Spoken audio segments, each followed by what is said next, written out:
Est-ce que tu savais que c'est un Guadeloupéen descendant d'esclaves qui avait défendu Paris contre les avions allemands pendant la Première Guerre mondiale? Je sais que tu savais pas, donc reste avec moi. Aujourd'hui, je te parle de Camille Mortenol. Il est né en Guadeloupe en 1859 de parents qui ont été esclaves. Lui est un élève brillant. Grâce à Victor Schœlcher, il obtient une bourse pour étudier au lycée Montaigne à Bordeaux. C'est alors que son destin prend une tournure exceptionnelle. En 1880, il est le troisième homme noir ou métis à intégrer Polytechnique. Il en sort officier de marine et participe à la conquête coloniale à Madagascar, aux Comores, au Gabon, au Congo et en Extrême-Orient. Il reçoit la Légion d'honneur, mais à cause de ses origines, il ne deviendra jamais amiral. Camille Mortenol a 55 ans quand la Première Guerre mondiale éclate et ce n'est pas sur mer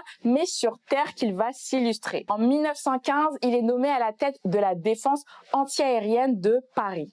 Alors que les énormes progrès de l'aviation créent de nouvelles menaces, Mortenol, en bon ingénieur, va tout repenser pour sauver Paris. Il utilise des projecteurs pour aveugler les avions allemands, il améliore le renseignement télégraphique, il modernise les canons. Il est alors nommé colonel. Après la guerre, il prend part au premier mouvement noir français. Il participe au congrès panafricain de Paris de 1919, on vous en a déjà parlé dans une autre vidéo, et il s'engage résolument contre le racisme en acceptant la vice-présidence de la Ligue universelle de défense de la race noire, fondée par l'écrivain guyanais René Maran. Camille Mortenol meurt en 1930. Longtemps célébré comme un modèle de réussite sociale, il a sa statue à Pointe-à-Pitre depuis 1995. Il est vu aujourd'hui comme une figure quelque peu ambiguë, un symbole de l'assimilationnisme, mais aussi de ses limites à cause du racisme qu'il a subi, et un pilier du colonialisme qui a été aussi un pionnier du panafricanisme. Si tu as aimé cette vidéo, n'hésite pas à aimer, à commenter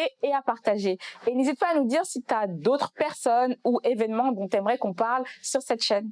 D'ici là, on se dit à très bientôt dans une prochaine vidéo.